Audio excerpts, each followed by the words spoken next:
O texto de hoje se encontra em Lucas, no capítulo de número 18.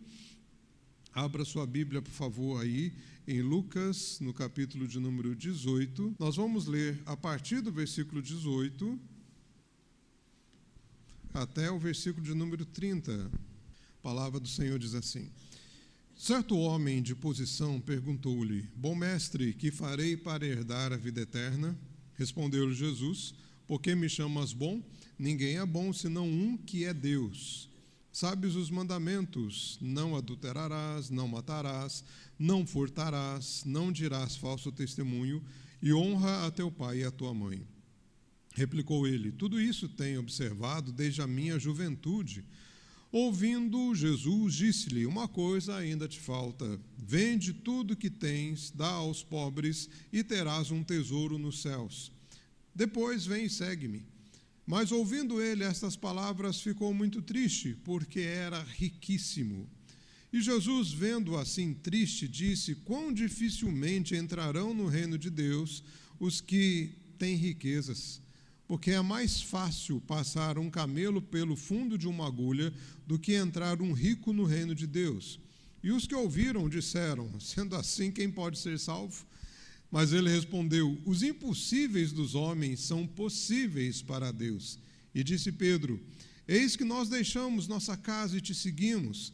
Respondeu-lhes Jesus: Em verdade vos digo que ninguém há que tenha deixado casa, ou mulher, ou irmãos, ou pais, ou filhos, por causa do reino de Deus, que não receba no presente muitas vezes mais, e no mundo por vir a vida eterna.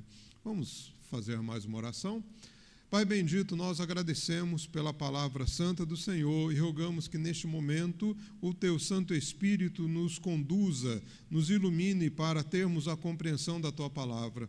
Toca, ó Pai, o nosso coração, fala conosco, e em nome de Jesus que nós oramos e agradecemos. Amém.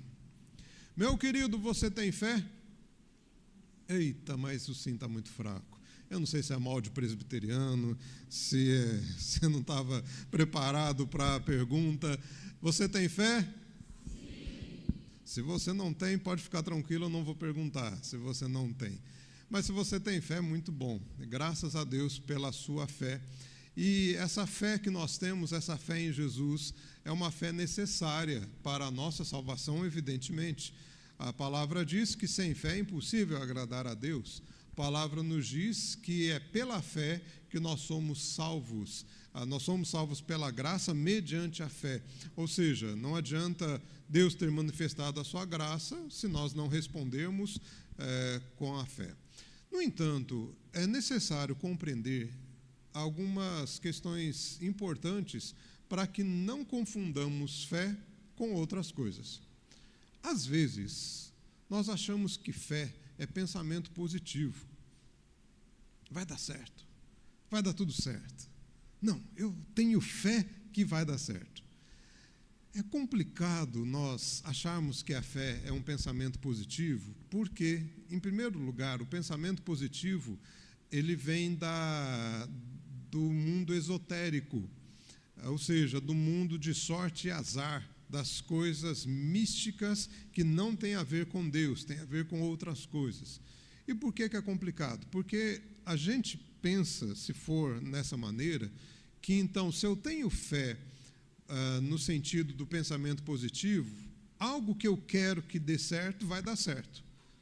Vai dar certo? Vai dar certo. Por quê? Porque eu tenho fé. Mas eu pergunto para vocês, se não der certo? Não deu certo porque faltou fé? Por exemplo, quando você olha para a vida de Paulo, Paulo tinha um espinho na carne. Nós não sabemos exatamente o que é esse espinho na carne. Provavelmente, é muito provável que seja uma enfermidade nos seus olhos. É possível que seja isso. Era algo incômodo, era algo que ele queria que fosse curado.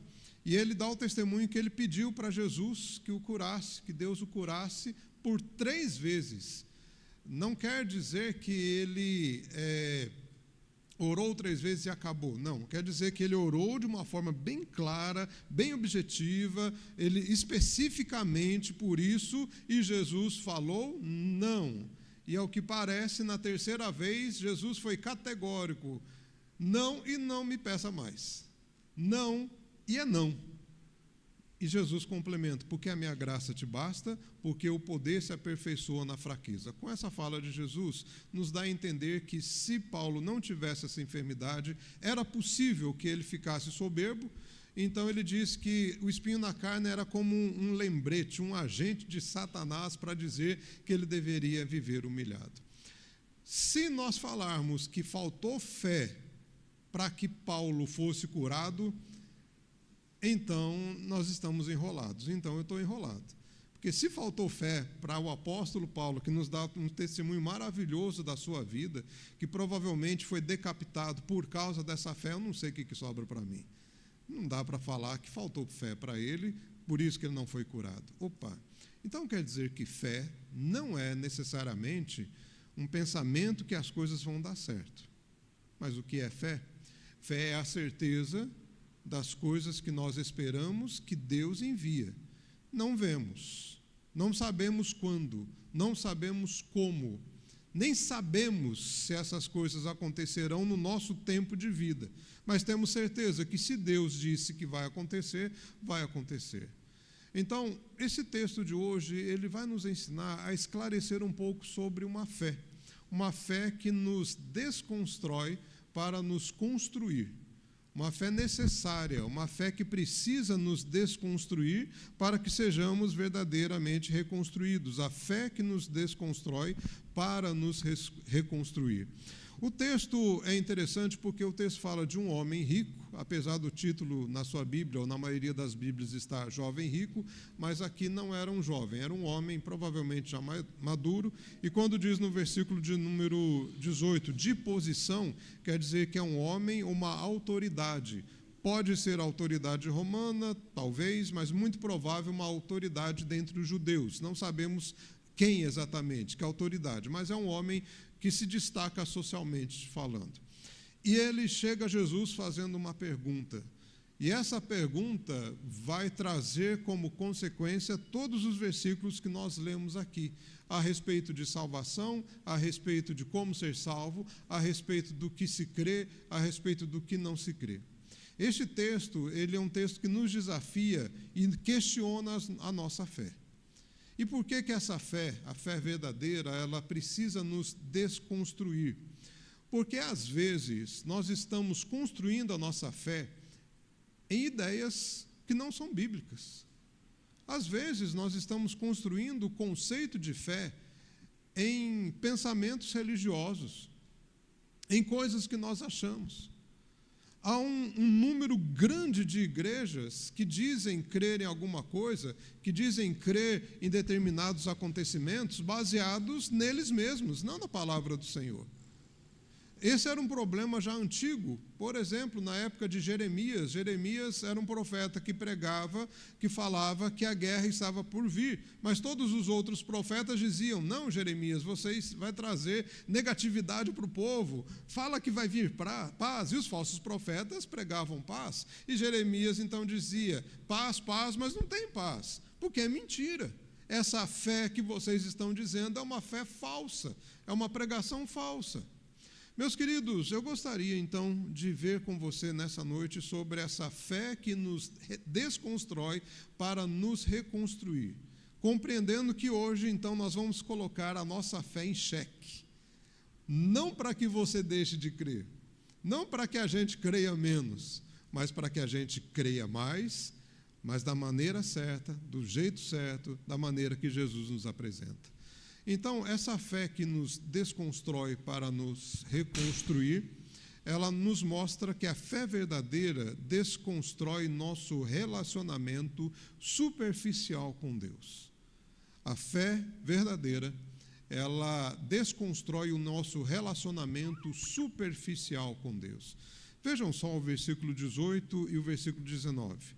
Certo homem de posição perguntou-lhe: bom mestre, que farei para herdar a vida eterna?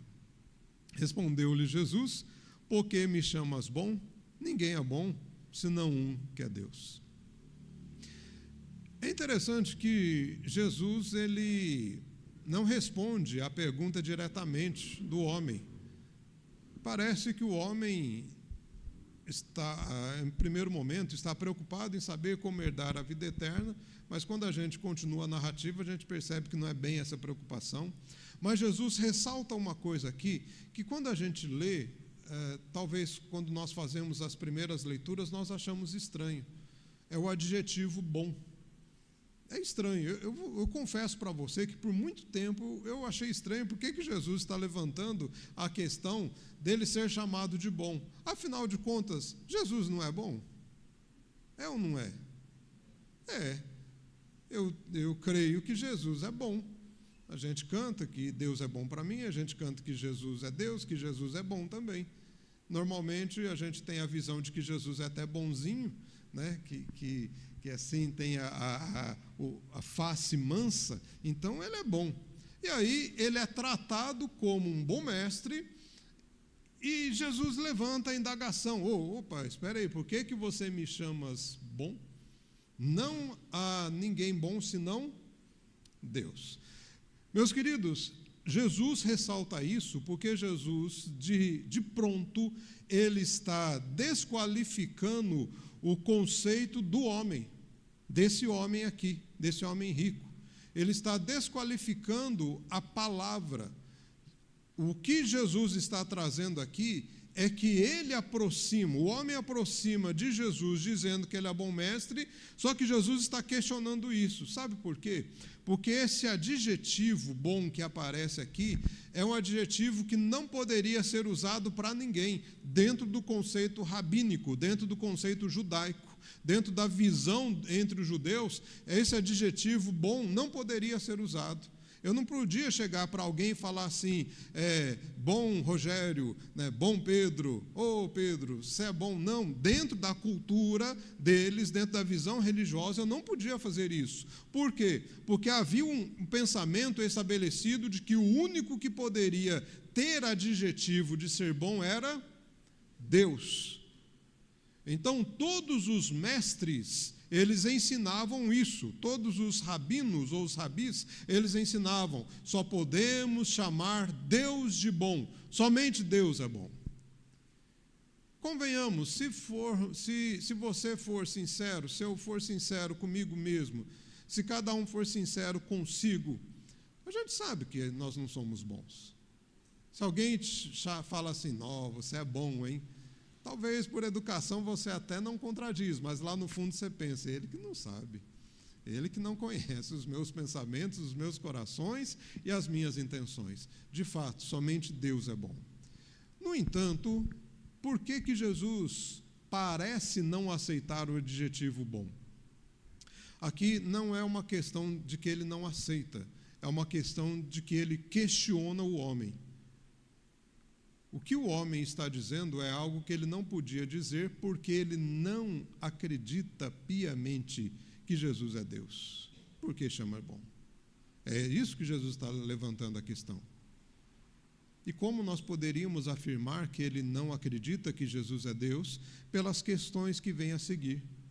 A pergunta do homem é: o que farei para herdar a vida eterna? Vamos pegar um exemplo perto, aqui um exemplo bem perto. Olha só o versículo 35 ao versículo 43. Nós temos aqui a cura de um homem, que nós sabemos que se chama Bartimeu, segundo outro texto, e ele era cego, assentado à beira do caminho, pedindo esmolas. E quando ele ouve o tropel, o barulho da multidão que passava por ali, ele perguntou o que estava acontecendo, e falaram o quê? Que Jesus, o Nazareno, estava passando por ali. E o que ele começa a fazer? Gritar, clamar: Jesus, filho de Davi, tem misericórdia de mim. E o povo mandava ele calar, e ele gritava mais alto: filho de Davi, tem misericórdia de mim. Ele não podia enxergar com os seus próprios olhos, mas o que ele já tinha ouvido falar de Jesus de Nazaré era o suficiente para ele crer que ele era filho de Davi, de que ele era o filho de Deus, de que ele era o Messias, de que ele traria salvação em suas asas, de que ele poderia curar. E é por isso que ele clama. O clamor de Bartimeu, o clamor desse homem, é o clamor de quem acredita que aquele é o Messias, de que não haverá outro, é Ele é o verdadeiro, Ele é verdadeiro Deus, Ele é o verdadeiro Senhor, é Ele que foi enviado por Deus. Nunca viu, nunca pôde ver, mas pôde ouvir, e o suficiente que ele ouviu foi o que deu para ele crer, e ele cria que era o Senhor. É muito diferente desse homem que aparece aqui no texto. Pergunta: ei, bom mestre, como que eu faço para garantir a vida eterna? Qual é o caminho? Qual é o segredo? O que eu tenho que fazer? Quase que ele pergunta assim: quanto que eu tenho que pagar? Né? Eu tenho muito dinheiro, eu posso pagar. Quanto que é para eu garantir a vida eterna? Então, o que Jesus diz aqui nesse questionamento, versículo 19, quando diz, por que me chamas bom? É um questionamento do conceito do homem, é um conceito frágil de relacionamento com Deus. Ele fala bom mestre, mas ele não acredita nisso. Ele chama Jesus de bom, mas ele não acredita nisso. Sabe, meus queridos, a fé verdadeira, ela desconstrói o nosso relacionamento superficial com Deus. Quando a gente entende quem é o Senhor, quando a gente entende o Senhor em quem nós cremos, Ele vai nos desconstruindo. E precisamos dessa desconstrução, precisamos dessa destruição de um relacionamento vazio. Por exemplo, nós falamos que adoramos a Deus, mas não quer dizer que estamos adorando.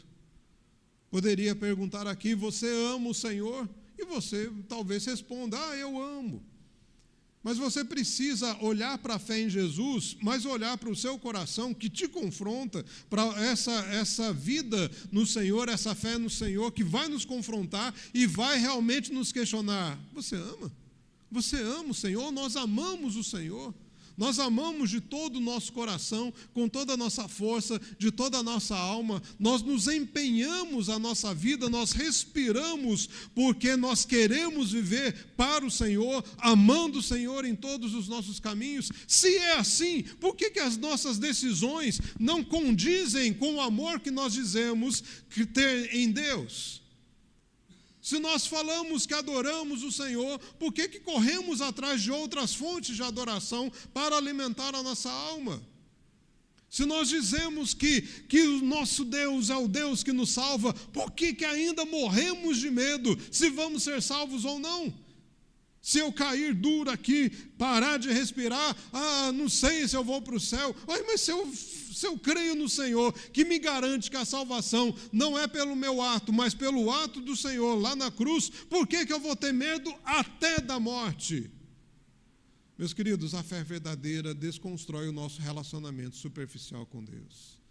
E olha, que tem muita gente que diz crer em Deus, mas o seu relacionamento está na superfície, não cria raiz. Se não cria raiz, basta um pinguinho de dificuldade para largar tudo. Se não cria raiz no Senhor, se a fé não se arraiga no Senhor, basta um instante de instabilidade, nós abandonamos tudo. Há um número muito grande de jovens, principalmente de jovens, outros, mas principalmente de jovens, que estão deixando a fé cristã, estão deixando a fé evangélica para correr atrás de doutrinas esotéricas, de religiões, de outras matrizes que não têm nada a ver com Deus, que estão indo atrás de terreiros porque lá o poder se manifesta de uma maneira e eles se sentem mais poderosos. Estão deixando a fé porque querem uma experiência mais interessante. Meu querido, a fé verdadeira nos desconstrói, mas questiona o nosso relacionamento com Deus. Nós podemos ter dificuldades, às vezes, em crer em alguma coisa, mas precisamos ser sinceros com o Senhor. Davi, quando teve dificuldade em sua vida, chorava diante do Senhor. Até o profeta Jonas, desobediente ao Senhor, lá no ventre do peixe, ele clamou ao Senhor, dizendo: eu aqui do fundo do abismo clamo ao Senhor. Meus queridos, a fé não é algo que a gente tem para determinar que estamos acima do problema, mas a fé, ela vem para que a gente tenha um relacionamento verdadeiro com Deus e não superficial. A fé verdadeira, além de desconstruir o nosso relacionamento superficial com Deus, ela também desconstrói os nossos caminhos próprios de salvação. Então, a fé verdadeira, ela desconstrói os nossos caminhos próprios, ou caminhos que construímos, caminhos que a gente inventa. E a gente inventa. A gente é bom para inventar caminhos de salvação, para talvez facilitar o negócio, para criar uma margem, né? Criar objetivos claros e alcançáveis, a gente de repente cria. E esse homem criou. Ele criou caminhos próprios de salvação. Olha só o versículo de número 20 até o versículo 23 diz assim: sabes os mandamentos? Não adulterarás, não matarás, não furtarás, não dirás falso testemunho, honra teu pai e tua mãe. Replicou ele: tudo isso tenho observado desde a minha juventude. Ouvindo Jesus, disse-lhe: uma coisa ainda te falta. Vende tudo que tens, dá aos pobres e terás um tesouro nos céus. Depois vem e segue-me. Mas, ouvindo ele essas palavras, ficou muito triste, porque era riquíssimo. Jesus, ele faz o questionamento do adjetivo bom, porque, na verdade, esse homem não deposita a sua fé em Jesus e está, parece que mais tentando ludibriar com palavras Jesus. Mas Jesus agora fala sobre os mandamentos. E aqui a gente precisa ter alguns esclarecimentos. O versículo 20 nos apresenta os mandamentos. Se você já tem um tempo de igreja, você sabe que os mandamentos são quantos? 10. Né? Podem ser resumidos em 2, mas eles são 10. E os 10, eles têm o seu desenvolvimento. Se você quiser saber o desenvolvimento dos 10, leia Êxodo, Levítico, Números e Deuteronômio. Tudo aquilo lá, esses livros são os desenvolvimentos dos 10 mandamentos, são os princípios da lei. A partir dos 10 é que se tem a lei. Mas os 10 podem ser resumidos em 2, que é amar a Deus de todo jeito, com toda a força e tal. E o outro semelhante a esse é o próximo. Quantos mandamentos tem aqui no versículo? Não adulterarás, não matarás, não furtarás, não dirás falso testemunho e honra teu pai e a tua mãe. Tem? 5. Está faltando 5. Esses mandamentos aqui têm a ver com quem? Com o próximo. Poderíamos dizer, então, que Jesus pegou esses mandamentos, com exceção do não cobiçarás, porque provavelmente o homem já era rico, vai cobiçar o quê, de quem? Né? E então ele coloca esse mandamento dizendo, você tem observado isso? Poderíamos resumir assim, ou Jesus poderia falar, você tem observado na lei o respeitar o próximo, o amar o próximo? Você tem amado o seu próximo? Jesus não fala os mandamentos iniciais que têm a ver com Deus. Jesus não esqueceu esses mandamentos, ele sabia. Mas Jesus tem um propósito nisso. Jesus é didático, e muito didático. Aqui, meus queridos, a questão, Jesus não está dizendo que se você cumprir os mandamentos em relação ao próximo, você vai ser salvo. Não é isso que o texto está dizendo. Jesus não está falando assim, você cumpriu a parte de amar o próximo, se você cumpriu, beleza, tá joia, você está salvo. E nós podemos ver exatamente porque Jesus diz ainda no versículo de número 20, exatamente a palavra, uma coisa te falta. Porque a resposta do homem foi qual? Tenho observado desde quando sou novinho, desde a minha juventude, faço isso a vida inteira, tenho observado isso a minha vida inteira. Então, se fosse esse o caminho da salvação, Jesus falaria, beleza, então não precisa fazer mais nada, você já fez tudo. Você alcançou o prêmio da salvação e de esforço próprio. E se fosse essa, e graças a Deus não é, essa palavra, tudo que a gente fala de que a salvação é pelos atos do Senhor, são desnecessários. Jesus, então, nem precisava morrer na cruz. Por quê? Basta seguir a lei nesses aspectos e todo mundo seria salvo. No entanto, Jesus nos apresenta somente esses mandamentos para provar duas coisas. Primeira coisa, que esse homem não ama a Deus. Segunda coisa, que ele não ama o próximo. Mas ele disse que está fazendo isso desde a sua juventude? Não. E a questão principal é quando Jesus diz assim: uma coisa te falta. Vai, vende tudo que tens e dá ao seu próximo.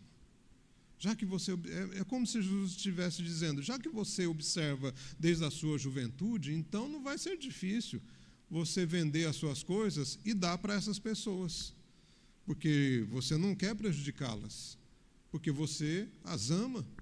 Então não vai ser complicado, não vai ser difícil. Mas quando o texto diz, lá no versículo 23, que ele ficou triste, muito triste, e a palavra aqui no original quer dizer, ele ficou triste ao extremo, a sua alma ficou triste, porque ele era riquíssimo. Outra clareza que nós precisamos ter aqui do texto é a seguinte: Jesus não está dizendo que se você pegar todas as suas coisas e dar aos pobres, você vai ser salvo.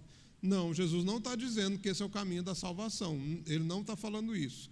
A outra coisa, Jesus não está dizendo que se você é rico, se você tem coisas, tem posses, tem casa, você deveria largar isso porque isso não presta. Jesus não está dizendo isso. Igrejas no passado já fizeram doutrinas assim e estavam enganadas. O que Jesus está dizendo? Está dizendo que aquele que você adora é o que alegra o seu coração. E se você tem que deixá-lo, você se entristece. O que Jesus revela para o homem é que o ídolo dele era o dinheiro, eram as suas riquezas. E por ser suas riquezas, ele teria muita dificuldade de vender tudo para dar às pessoas que precisam, porque o dinheiro era o seu Deus.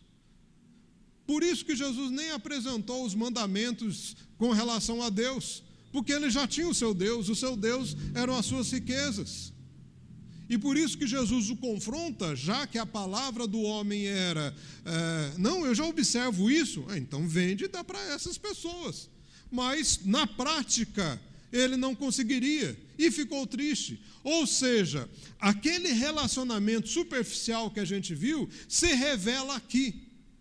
O relacionamento superficial com Deus revela o quão frágil é a nossa fé, se a nossa fé não estiver no Senhor, mas estiver em regras, em caminhos que nós construímos para a nossa salvação. O homem construiu este caminho. Na verdade, ele não queria saber de Jesus qual é o verdadeiro segredo para ter a vida eterna. Ele queria uma confirmação de Jesus. Ele queria que Jesus falasse: você não precisa fazer mais nada, você já está salvo, porque você construiu o seu próprio caminho, ou pegando da lei o que você queria, beleza, você diz que escuta, que obedece, tá bom, beleza, vai embora, vai, você já tem vida eterna, está aqui, ó, carimbado, vida eterna. Não, mas Jesus diz assim, se você diz que escuta a palavra, então desprenda-se, desconstrua dos seus caminhos próprios de salvação, porque você não está no caminho de salvação. Meus queridos, às vezes a gente constrói o nosso próprio caminho de salvação. Às vezes a gente acha que o caminho de salvação é construído pelas nossas próprias ideias. Tem gente que acha que se ficar, se não aparecer aqui no Natal, não vai ser salvo. Tem gente que acha que se não aparecer pelo menos uma vez no ano na igreja, não vai ser salvo. Tem gente que pensa que se garantir a presença na Santa Ceia, aí vai ser salvo. Isso não é caminho de salvação. É caminho que a gente inventou. A gente construiu isso. E a gente se engana. E eu vou provar que nós caímos nos nossos caminhos de salvação e de esperança.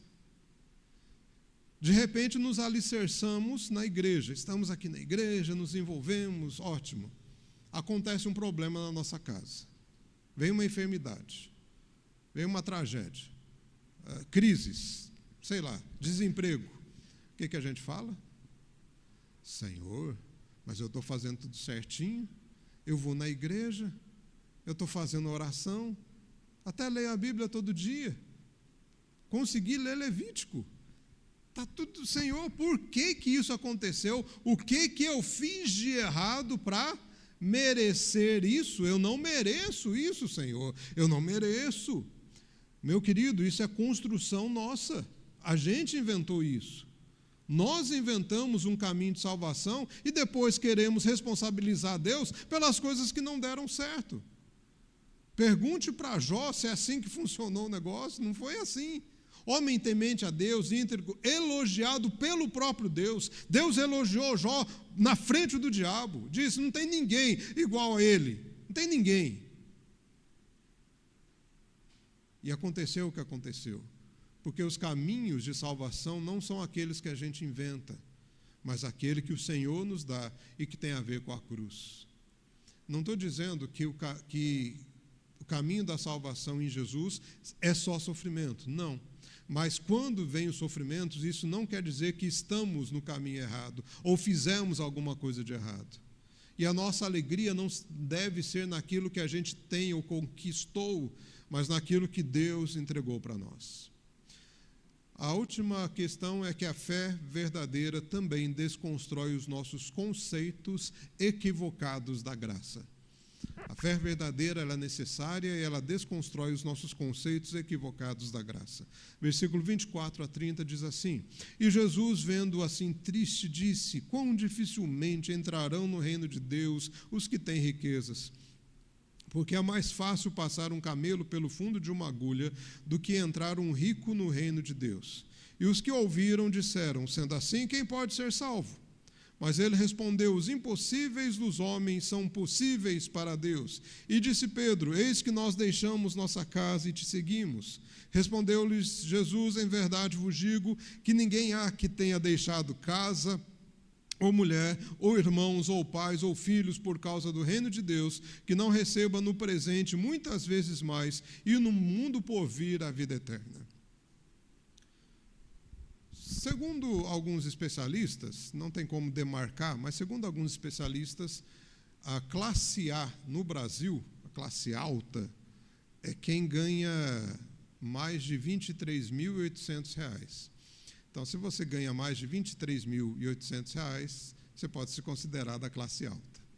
A classe média seria abaixo disso, até diminuindo aí um pouquinho mais, de 8.000, 10.000. Mas rico, classe alta, é um pouco mais de R$ 23.000. É um salário que não é muito comum. Tem gente que ganha isso, mas não é a maioria das pessoas.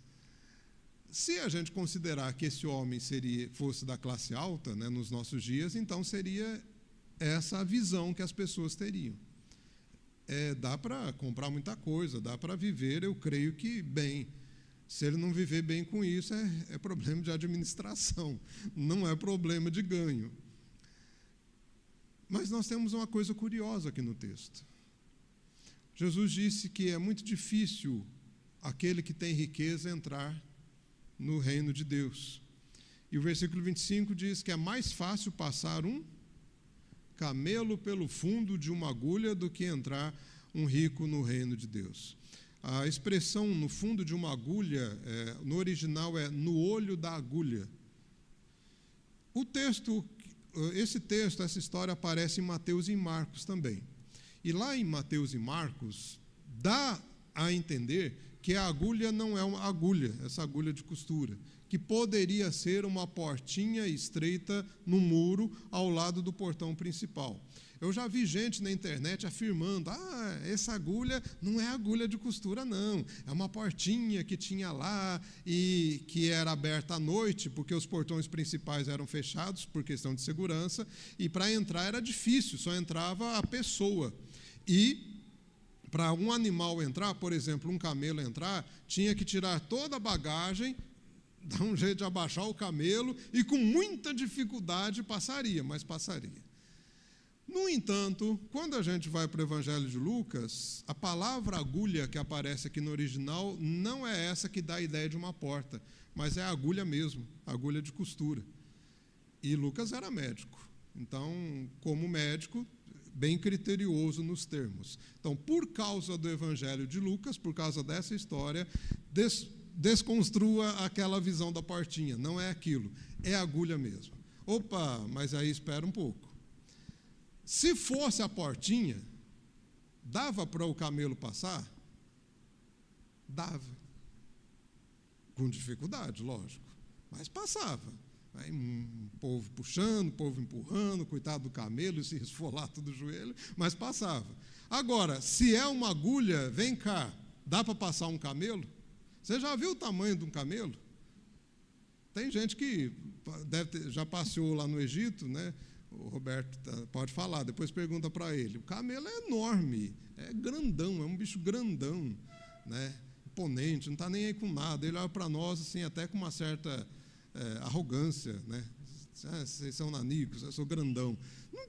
Como que passa um camelo no fundo de uma agulha?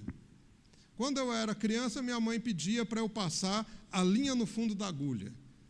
E aí eu tinha que parar a minha brincadeira para passar. Mas é porque eu já tinha dificuldade de visão. E hoje eu vou passar a linha no fundo da agulha, nem com óculos eu passo.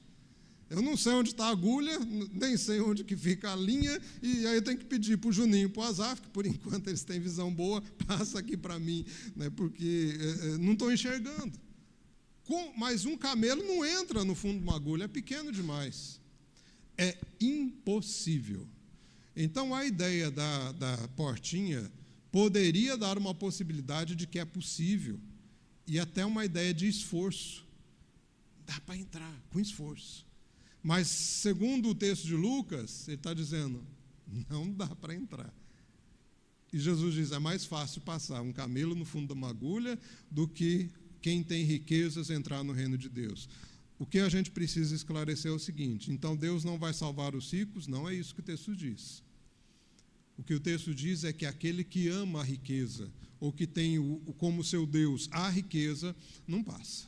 Não tem jeito de passar, não entra. Quando a palavra do Senhor diz que o reino do Senhor parece ser mais para os pobres, não quer dizer que a pobreza é o motivo pelo qual ele é salvo, mas por causa da pobreza ele não tem como se apegar em muitas coisas. Então é mais fácil para ele se apegar na esperança de que um dia será em Deus. Então, de uma certa forma, ser pobre é até uma bênção. Não ter muita coisa é uma bênção. Isso é graça de Deus. É por isso que Jesus falou que não foram chamados muito poderosos, de grandes nomes, de grandes coisas, porque aqueles que não são, Deus os tornou. Aqueles que não eram, agora são. Aqueles que não têm nada, Deus os glorifica. Mas o conceito da graça que às vezes a gente constrói é baseado no que a gente vê ou nas coisas que nós vemos materialmente. Por exemplo, quando Jesus disse isso, o que os discípulos falaram? Versículo 26. Então quem que vai ser salvo? Sendo assim, quem é que vai ser salvo? Para os discípulos, ninguém vai ser salvo. Porque se os ricos não vão ser salvos, muito menos os pobres. Porque o conceito que eles tinham de riqueza é de bênção. Quem tem riqueza é abençoado, abençoado por Deus. Deus privilegiou os ricos. Era esse o pensamento. E se era pobre, era amaldiçoado, desprezado por Deus. Isso era o conceito da graça que eles tinham. Um conceito construído pelas coisas que se tem. Meu querido, isso não é graça.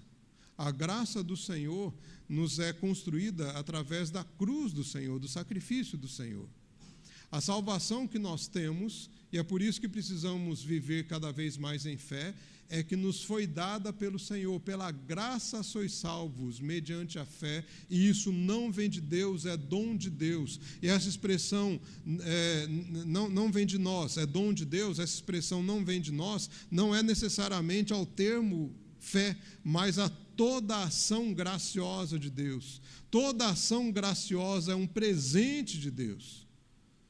Então, não é porque as coisas estão dando certo que você está na graça. Não é porque você não tem coisas dando certo que você não está na graça. Mas a graça é a certeza de que o Senhor fez por você, te salvou, te conduziu, te fortalece.